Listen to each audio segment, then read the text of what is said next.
Hi everyone, welcome back to the channel. So today I want to talk about this idea of war and battles as a setting for a story. So I really like the idea of world building and magic systems and all this stuff. So I really want to talk about the idea that most military fantasy, of course, take place during a giant war or like epic battles. So yes, as always, make sure you hit the like button and subscribe to the channel if you haven't done so already. And if you'd like to support the channel in another way, check out the Patreon. Link is in the description. So as always, let's begin. All right, so I love me some world building and magic systems. That's no secret. Talk about it nearly all the time. But one of the things that I find interesting because I've been getting into a little bit more military fantasy is this idea of war as a story setting. So the world building itself in these stories is often kind of light. It's often in a world that is fairly familiar to our own. So there's not a lot of like physical world building that needs to be done. There's not a lot of explanation of the physics of this actual world that needs to be done.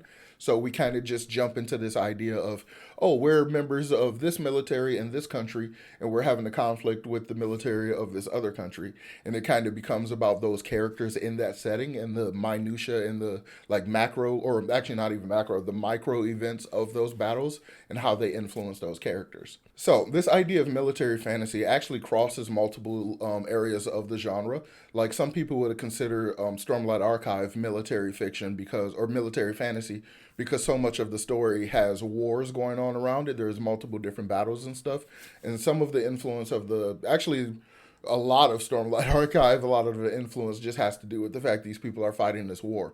But there's a lot of other greater, higher concepts to it that to me takes it out of just worrying about the war or the battles or anything like that.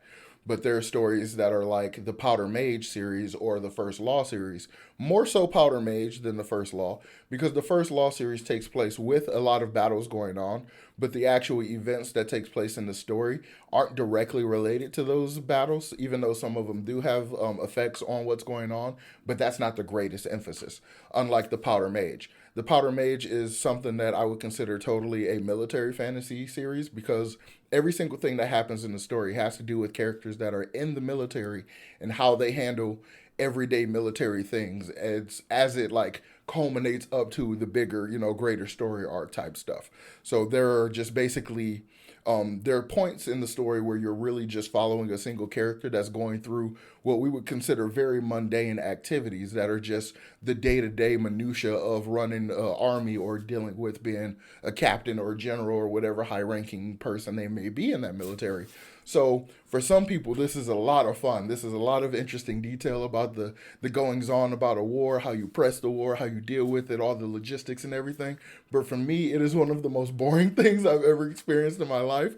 It is so dry. There's just like it to me it comes across as if I am reading something about a story about a character that's like an office worker, and we get pages and pages about their expense reports or something. It's something that is so mundane and so close to reality that I just can't find any kind of enjoyment out of it. Because one of my primary reasons why I love reading, and especially reading fantasy, is I love being transported to a totally different location, totally different time, sometimes different universe entirely, in order to get completely different experiences and interesting things.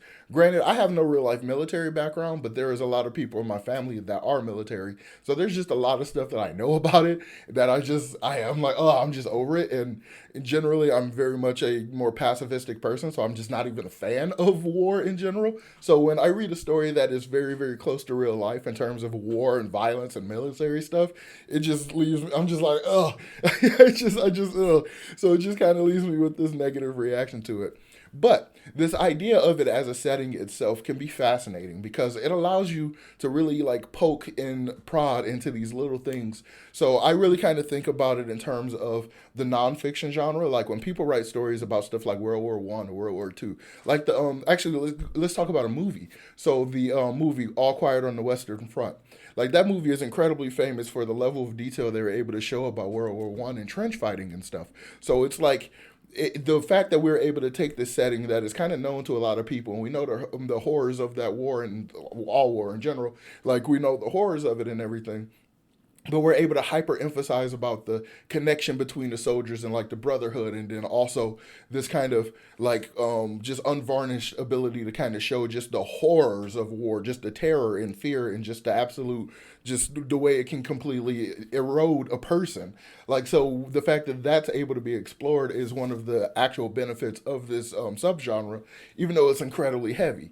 So when you kind of combine that into fantasy, you get stuff like A Song of Ice and Fire, where, well, no, actually, not even A Song of Ice and Fire. You get stuff like The Powder Mage, where everything has a greater influence on the war that's being pressed, but we get to kind of understand the smaller details about what these people do and what this little action, like how it affects this greater action, how this command will basically affect the entire press and the entire progress of the war, or like how the way they treat some of the frontline people like will affect their ability to defend or have to pull back or retreat or anything like that. So there's just a lot of little tiny nuanced things that can be explored in this subgenre, especially when you make use of war as a setting. So there's also opportunity that I can see from this idea of war as a setting that stories that had the opportunity to press on it didn't press on it.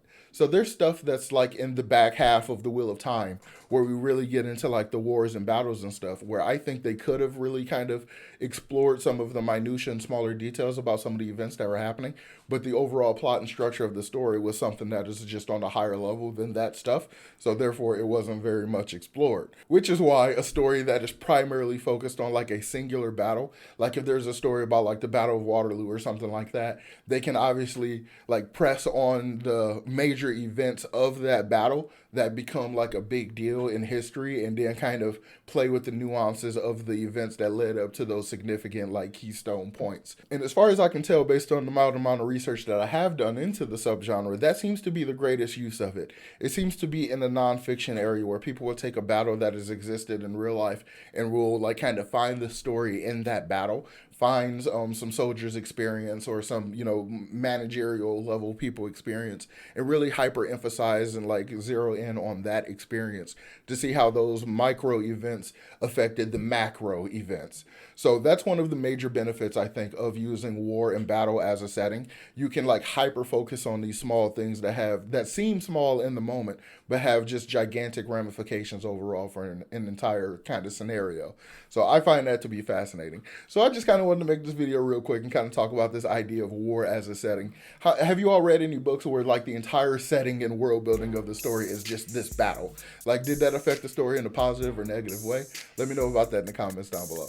So as always, make sure you hit the like button, subscribe to the channel if you haven't done so already, and of course, check out the Patreon. Link is in the description below, and I will talk to y'all next time. Peace.